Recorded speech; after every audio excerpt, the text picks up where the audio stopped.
दोस्तों, आज की इस कहानी से आपको ये सीखने को मिलने वाला है कि जीवन में असंभव कुछ भी नहीं है और जब जागो तब सवेरा होता है।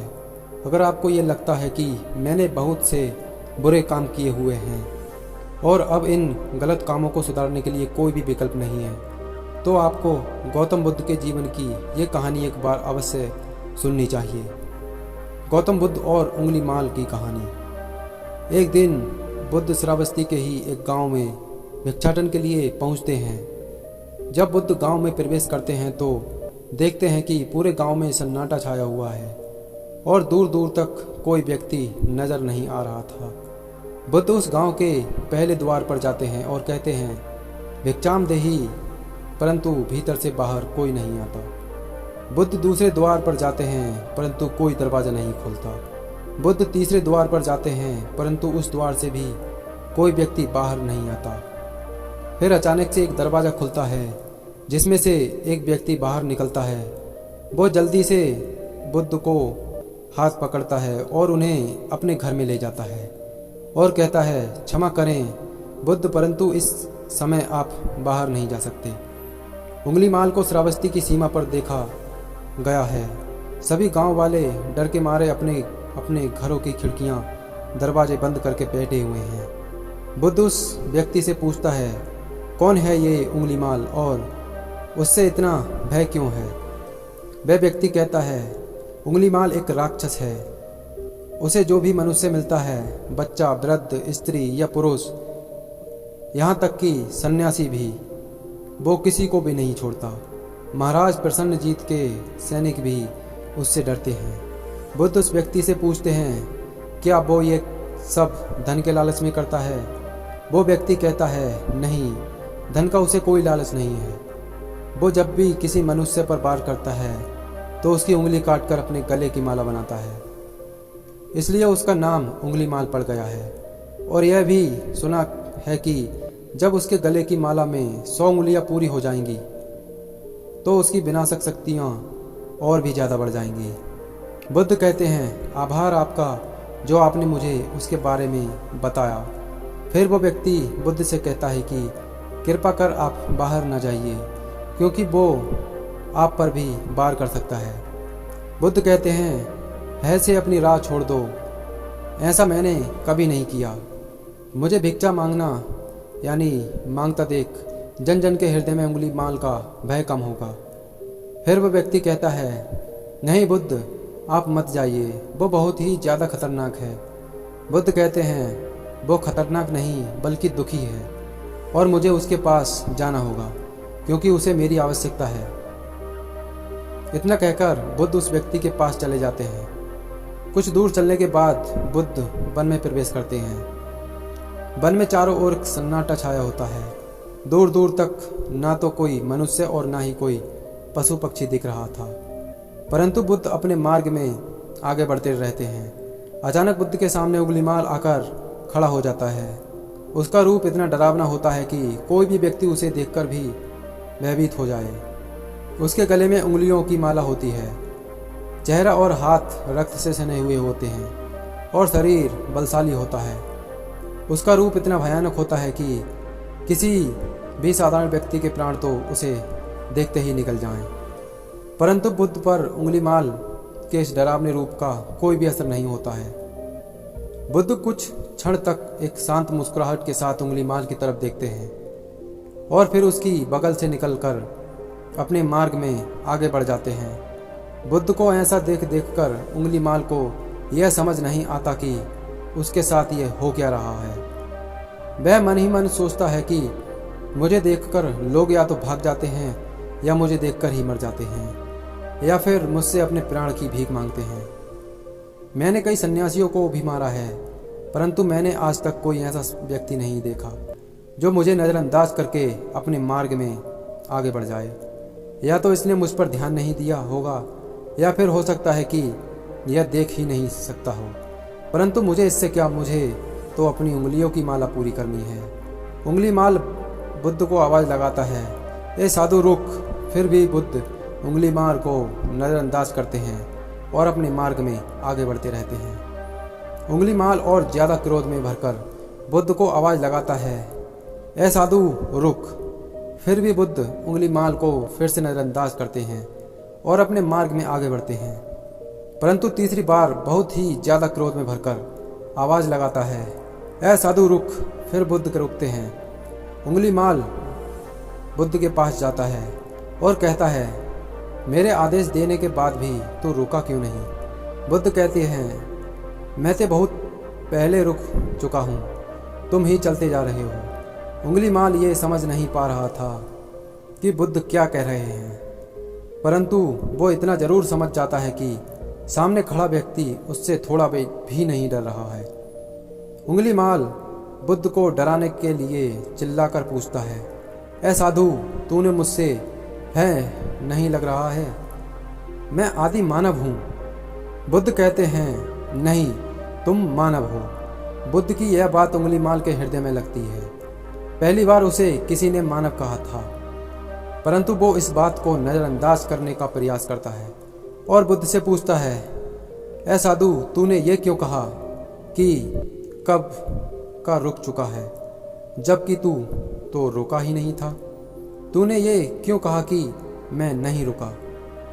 बुद्ध कहते हैं, मैं बहुत पहले ही रुक चुका हूँ, यानी मैंने ऐसे सारे बुरे कृत्य करना पहले ही छोड़ दिया है जिससे किसी भी व्यक्ति को कष्ट पहुंच सकते हैं। सब जीना चाहते हैं, बस तुम उन्हें करुणा से देखने का प्रयास करो।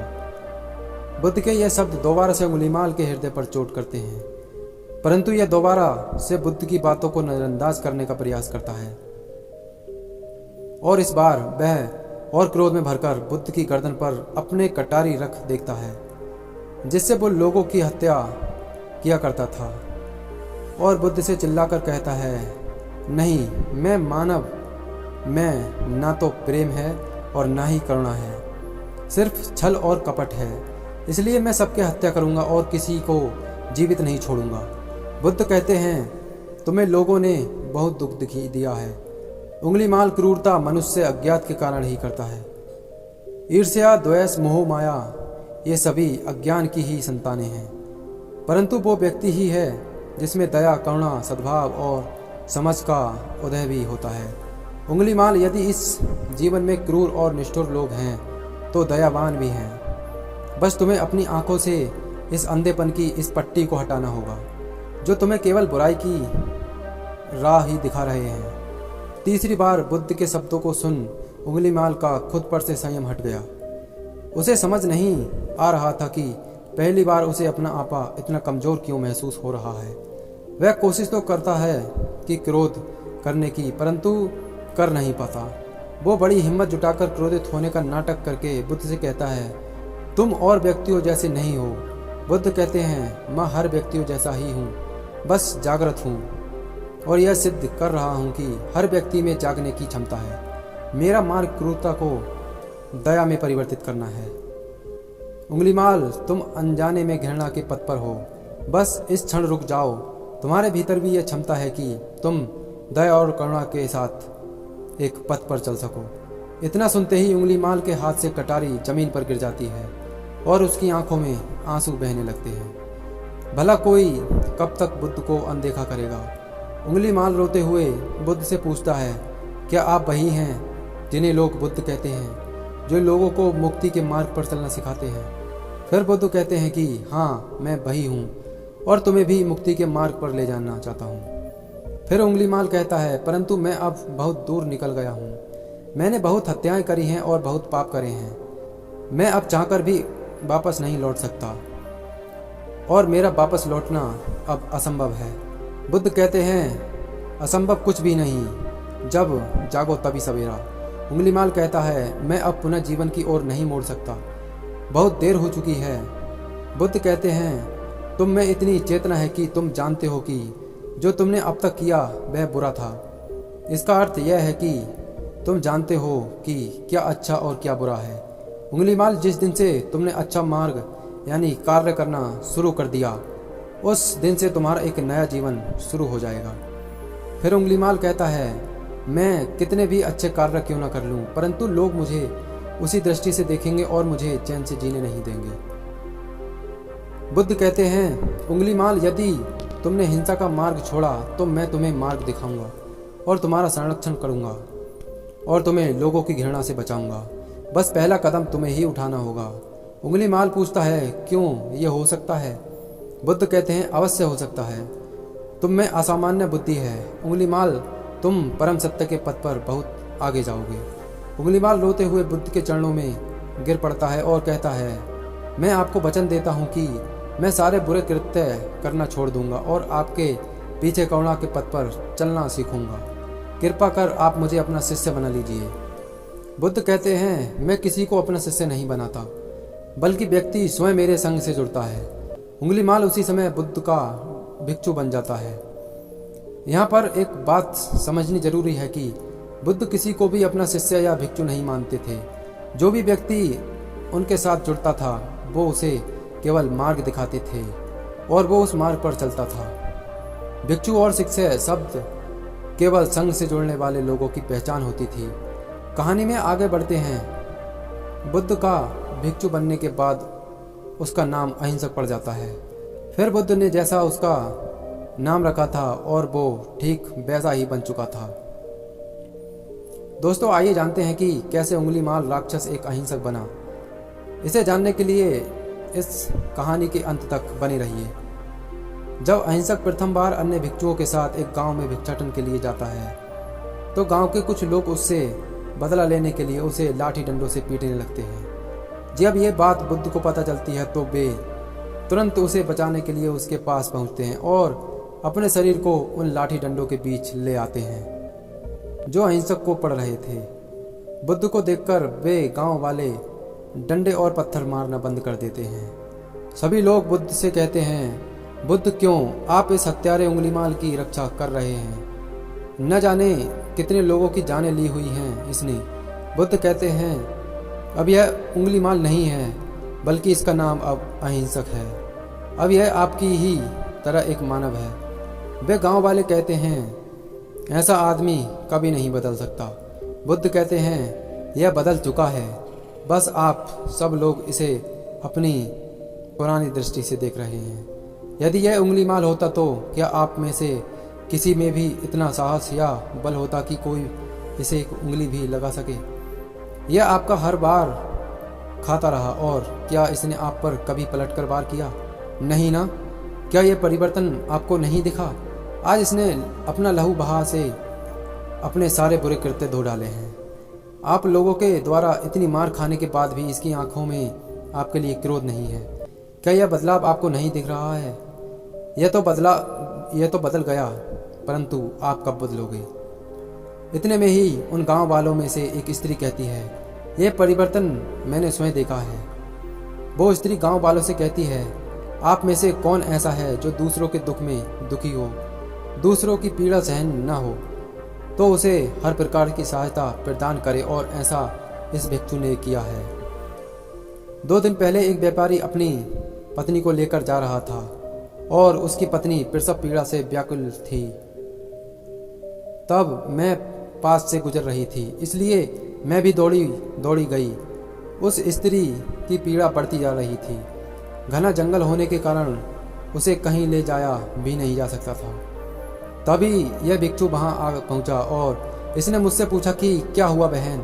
मैंने इसे बताया कि यह स्त्री प्रसव पीड़ा में है और इस घने वन में हम कुछ कर भी नहीं पा रहे हैं।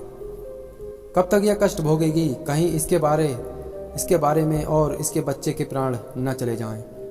फिर इस भिक्षु ने मुझसे कहा कि ऐसा नहीं होगा, मैं अभी अपने गुरु के पास जाऊंगा, वे अवश्य ही कोई मार्ग दिखाएंगे। इतना कहकर यह भिक्षु दौड़कर वहां से चला गया। बुद्ध कहते हैं कि फिर व्यथित हो अहिंसक मेरे समक्ष आया और मेरे पैरों में गिरकर मुझसे कहने लगा, बुद्ध, एक स्त्री गहन प्रसव पीड़ा में है और उसकी पीड़ा बढ़ती जा रही है। कहीं माँ और बच्चे को कुछ हो न जाए। यह सब सुनकर बुद्ध ने कहा कि दौड़कर जाओ और उससे कहो, बहन, जिस दिन से मेरा जन्म हुआ है मैंने जानबूझकर किसी भी प्राणी को कष्ट नहीं पहुंचाया है। मेरे सत्कर्म तुम्हारा सुरक्षा कवच बने और तुम आपकी और आपके शिशु की रक्षा करें। अहिंसक ने मुझसे कहा, परंतु यह तो असत्य होगा। बुद्ध, सत्य तो यह है कि मैंने आज तक बहुत से प्राणियों को कष्ट पहुंचाया है। यदि मैंने ऐसा कहा तो वे माता और शिशु उसी क्षण प्राण त्याग देंगे।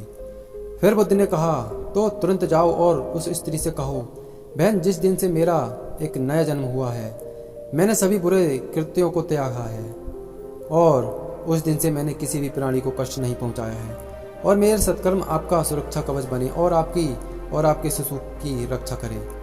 फिर अहिंसक ने बुद्ध से पूछा कि क्या मेरे सत्कर्म उन्हें बचा लेंगे। बुद्ध ने कहा कि अवश्य, यह तुम्हारी अपनी कमाई है, या तो तुम इसे अपने लिए बचा कर रखो या फिर किसी पराये पर खर्च कर दो। अपने कमाए सत्कर्म को किसी पराये पर न्योछावर करने से पहले अहिंसक ने एक क्षण नहीं सोचा और वो उसी समय उस स्त्री और उसके शिशु की जान बचाने के लिए वहां चला गया। वह स्त्री कहती है कि यह भिक्षु दौड़कर वहां आया और अभी भी वो स्त्री गहन पीड़ा से जूझ रही थी। इसने अपने दोनों हाथ जोड़े और आंखें बंद करके कहने लगा, बहन, जिस क्षण से मैं भिक्षु बना हूँ उस क्षण के बाद मैंने कोई भी ऐसा कृत्य नहीं किया जिससे कि किसी भी प्राणी को कष्ट पहुँचे। मेरे सत्कर्म आपके लिए सुरक्षा कवच बने, आपकी और आपके शिशु की रक्षा करें। और इतना कहते ही उस स्त्री ने अपने बच्चे को जन्म दे दिया। फिर बुद्ध कहते हैं कि दूसरों के दुख से दुखी होने वाला यह व्यक्ति यानी अहिंसक कैसे किसी को दुख दे सकता है। यदि यह भिक्षु मन का सच्चा ना होता तो वह स्त्री कब के अपने प्राण त्याग चुकी होती।